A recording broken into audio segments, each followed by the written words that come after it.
So you know how you'll stumble onto these situations in life where you're a witness to something and the first time you see it you're like, oh man, come on, give me a break. But then a few seconds go by and you witness something else that completely reverses that initial perspective. It's called, well, not drawing conclusions so quickly, but it's also about not just automatically believing what is first initially put before you. Case in point, I just went to Target and I'm leaving, and there's this guy. He's a little bit older, but he's not like, barely moving. He's not on crutches or anything. And he asks if they can unlock the carts at Target. And the first woman he talks to says they can't do it, so he comes over to the woman that's helping me out, of course, is like, can you do it? And she's like, no, sorry. And the guy's just kind of like, And, again, he's an older guy. It probably would have helped him to not have to push that cart. But when he walked away with his cart, he was moving just fine, and he didn't have any issues. And I'm like, dude, just because you're getting a little older, don't start playing this, I can't do anything for myself anymore card. So I'm just annoyed by the old guy walking away. And then, seconds later, the woman who's helping me out pulls this little thingamajig out of her drawer. She's like, isn't this what can unlock the drawers? And the woman that was originally helping him comes by and she's like, and then she's like, we're not supposed to unlock the carts. And her body language, her tone and demeanor, I have worked customer service jobs long enough with enough people that I know a tight ass when I see one. And this chick, the way she conveyed that message, she was totally like, one, I don't want to have to be inconvenienced today at all. No, not today, sister. But it was also that sticking overly aggressively to the rules, not because you're a good, dedicated employee who believes in these rules, but because you're trying to maintain this aura that you're such a great, fantastic worker because you adhere to the rules. So by the time that exchange was done and I was leaving, I was like, you bitch. All of a sudden I sympathized with the old guy in his cart. So you're probably thinking to yourself at this point, okay, AH, what does this have to do with anything? Well, again, it has to do with initial first impressions and how those first impressions are not always accurate, and you may end up finding out later on that your initial perspective on something was totally wrong. And that's the subject for today's story video, about a moment in Portland history where things weren't quite how they were initially presented. And for this story, I'm taking you back to 1907. Steve the Amateur Historian.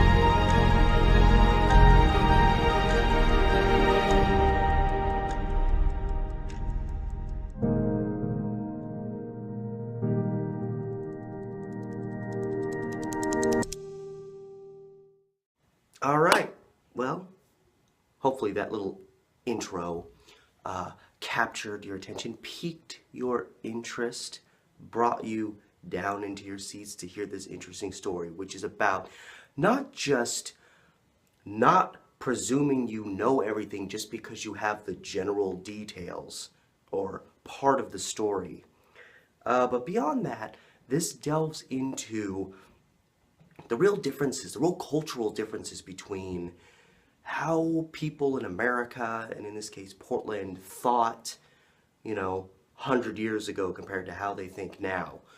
This story that I'm about to tell you delves into the concept of unwritten laws, which the idea of an unwritten law is it's not actually regarded legally as a law, but it's kind of something that society accepts.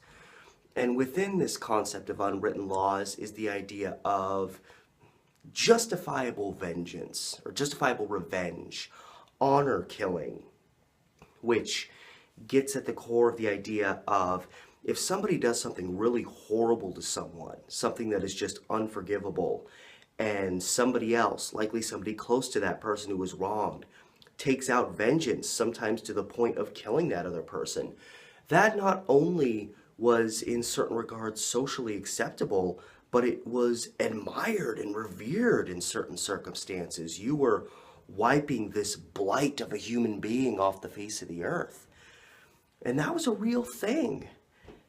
And it misguided a lot of people in certain circumstances, specifically this case.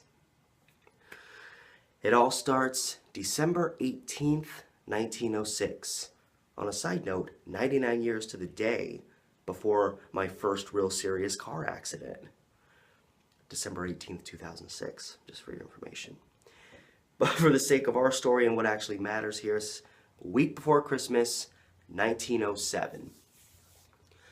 This jerk-off, yet probably run-of-the-mill husband for that time, a guy named Melville Bradley, he has an altercation with his wife, Kate.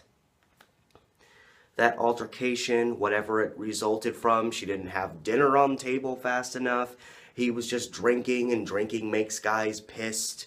For whatever reason, they have a fight, it escalates, and ultimately Melville Bradley ends up beating up Kate pretty good.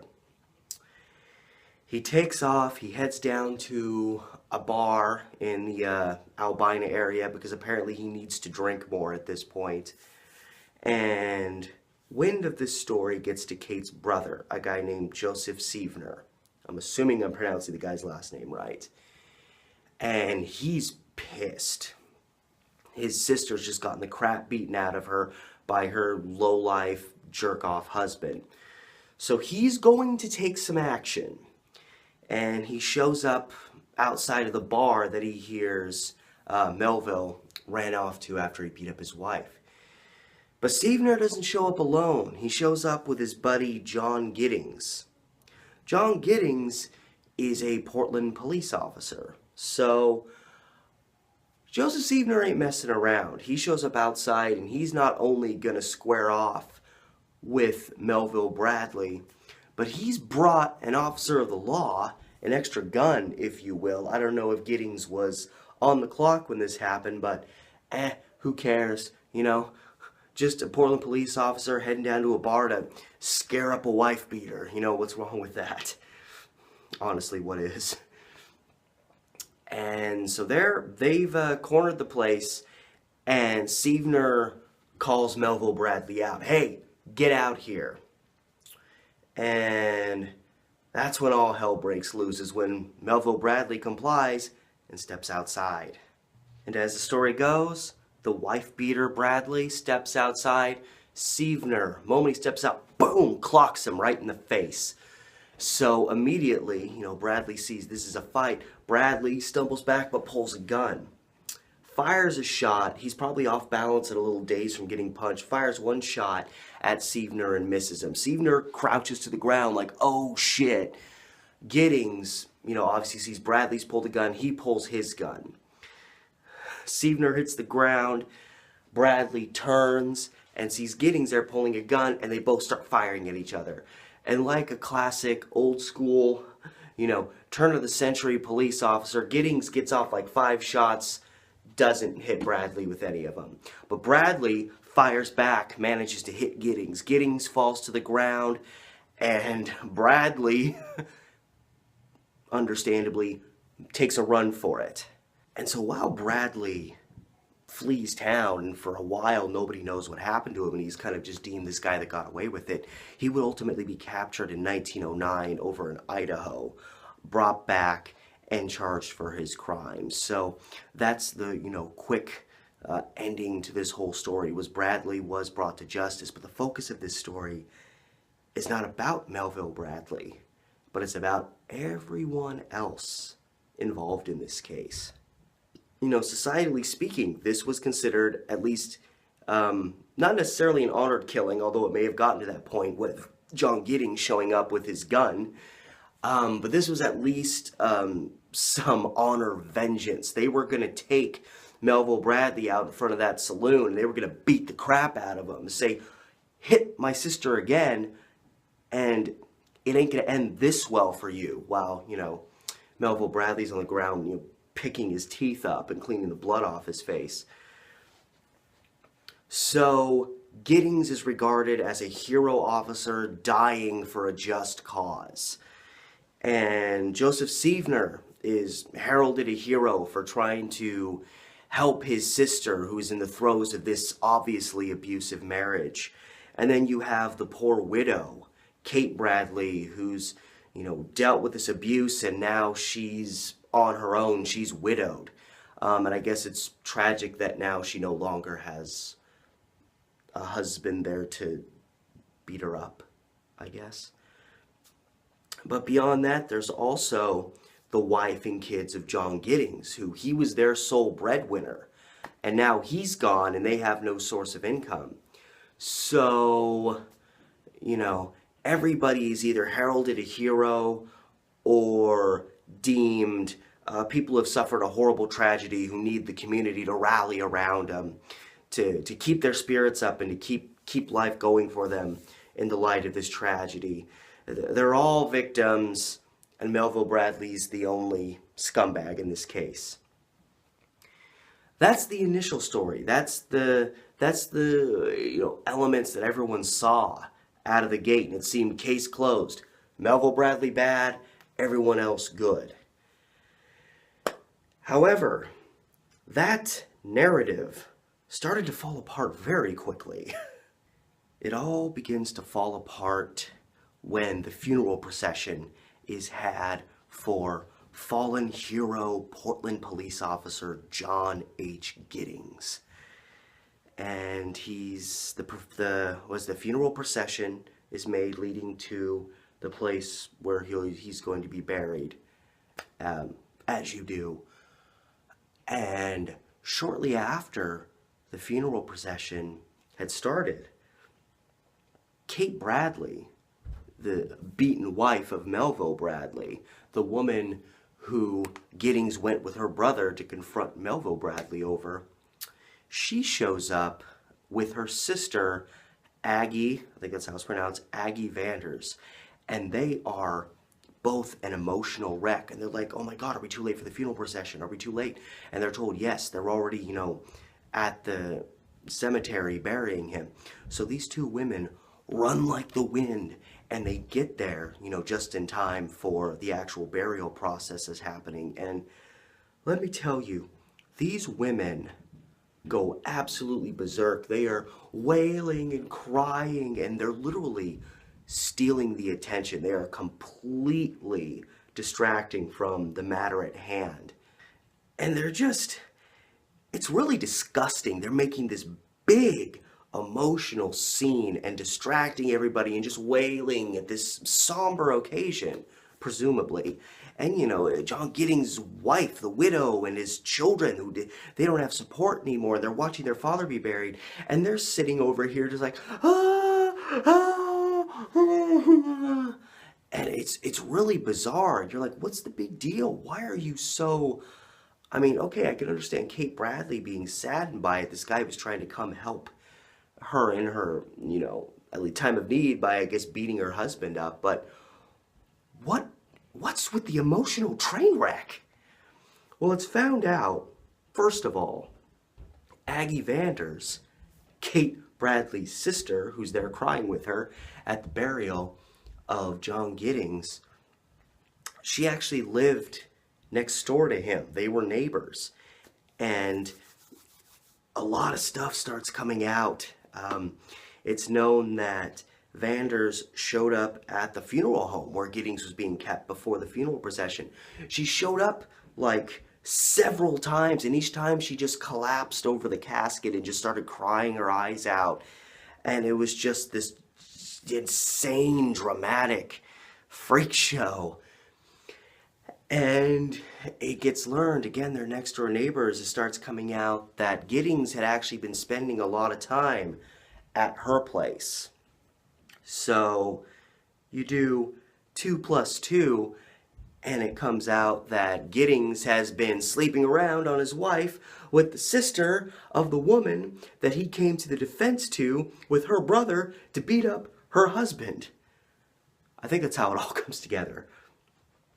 So this guy is, in reality, at the very least, unfaithful to his wife. And you can kind of see how he gets involved in this case of confronting Melville Bradley. There's almost a family connection there. And obviously what was going on with them was so deep, because Vanders, after Gittings is buried, Aggie Vanders shows up at his home and she starts demanding all these sentimental items of John Gittings. And of course his wife was like, no, get the F out of here. And she was just super confrontational, like, I want these. And I'm like, I'm sorry, but what a bitch. Upstaging this guy's family while she's actively sleeping around on him, knowing he has a wife and kids. And then she has the nerve to show up at his home while his family is presumably grieving and just start demanding stuff from them. Like, well, I was the real, lover of his. I'm the one he really cared about. Like, what a bitch. Even if you really think that in your heart, save it for a couple of weeks. Let the family grieve. But it doesn't end there. It ultimately also comes out in regards to John Gittings, what a great heroic man he was. He was the sole breadwinner in his home. He made about $100 a month, which is nothing nowadays, but back in 1907, you can get by on that. And apparently he was spending little to none of it to support his family, who was, as it would be revealed, living in just a rundown shack of a house. It's freezing cold. His kids are all gaunt and malnourished. They're dressed in rags. They got holes in the roof where the rain leaks in during the winter, all that stuff. So you're thinking, where did all this money go? Well, he was probably spending it on, Aggie Vanders, the woman he was sleeping around with, and he was probably spending his money on other things as well. So this guy was neglecting his family by all counts, which is why when he dies, I'm like, they were presumably grieving him, because they may have been only grieving him for his money, because now they have no source of income, but it doesn't seem like there was much money coming in to the family to begin with.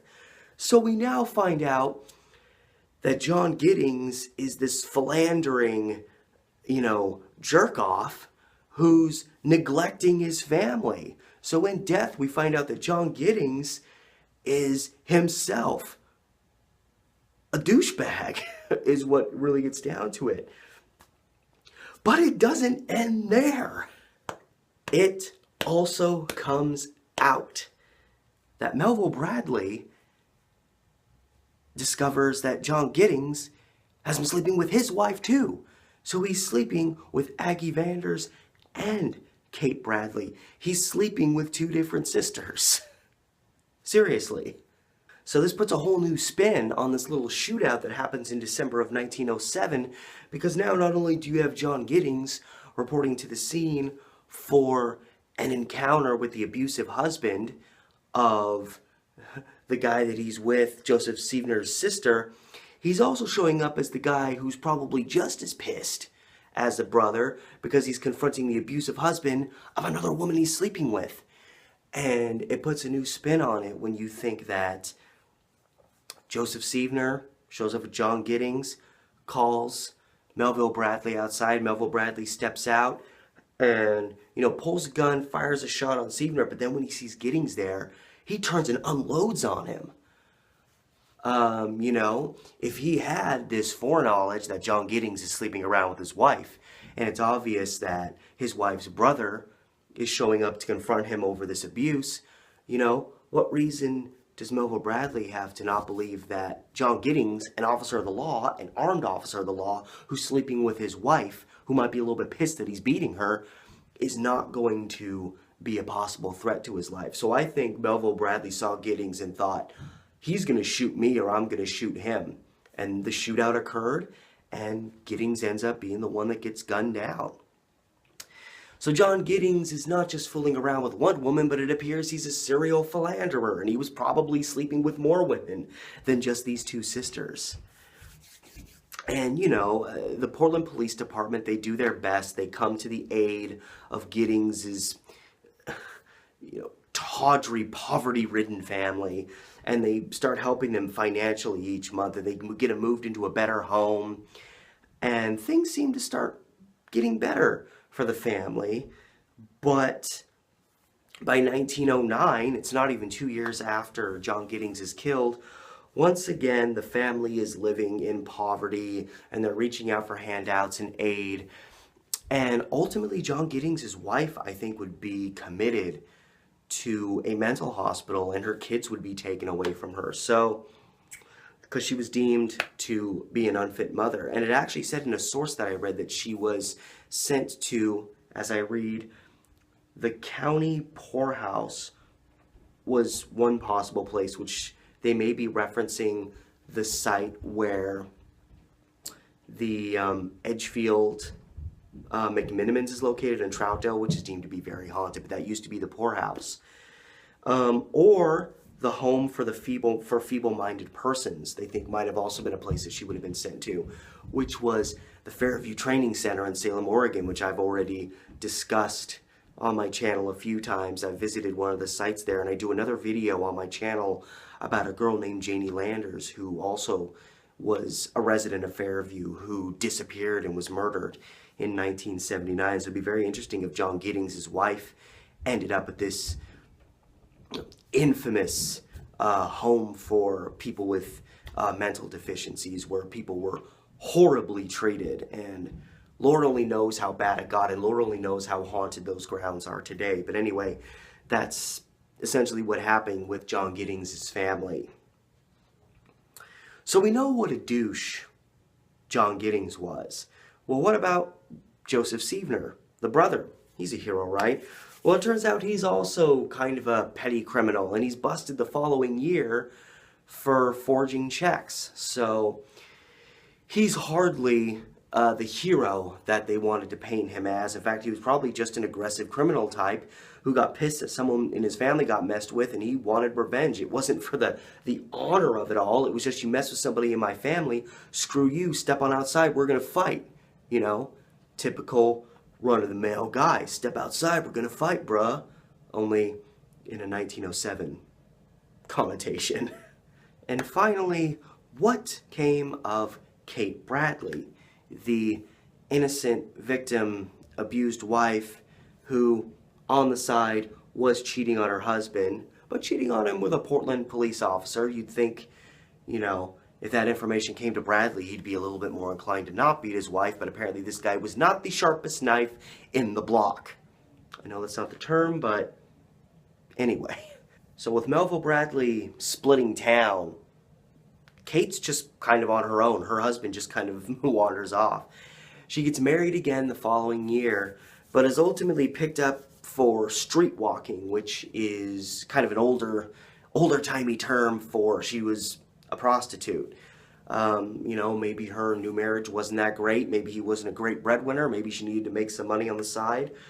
But that's pretty much the last we hear from Kate Bradley. Is she's busted for prostitution, and she's probably a bigamist on the side because she never officially filed for divorce from Melville Bradley. Granted, they didn't know where he was for a long time, but she did get remarried while still technically married to another guy. But I guess it was so long ago, nobody really tracked it. We just know that about her. And while I certainly don't want to shame someone in this day and age for being a prostitute, but it's important to understand that being a prostitute back in 1907 was vastly different than being a prostitute today.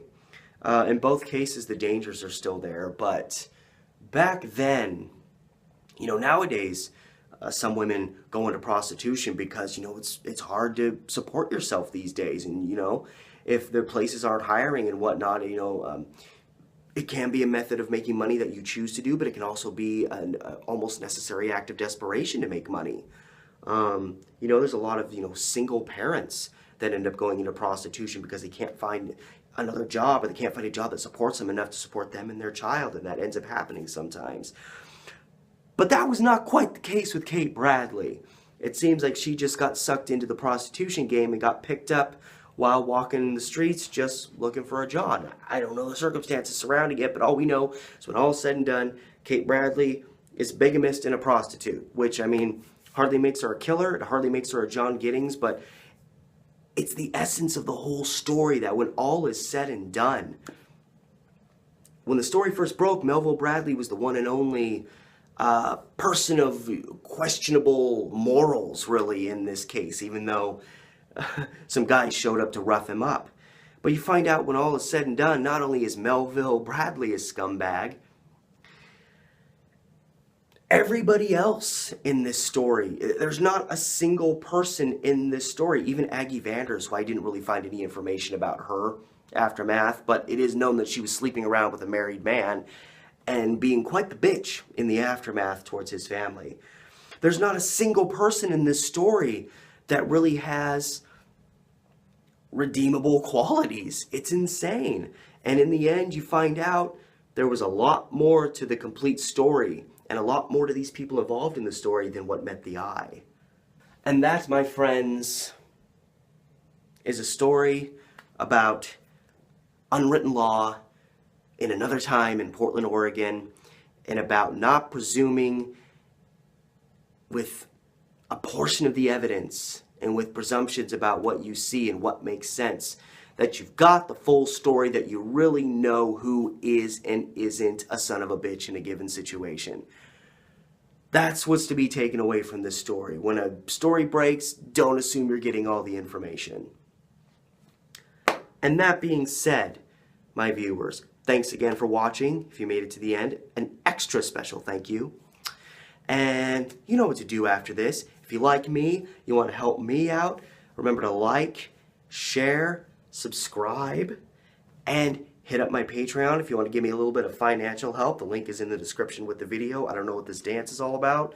I'm dancing for money. I'm dancing for coins. Whatever you want to throw my way, it will be immensely appreciated if you want to help me out on Patreon. And all that said, my voice is starting to go, so I should just cut it off right here. Till next time, guys, get the full story. This has been Steve, the Amateur Historian.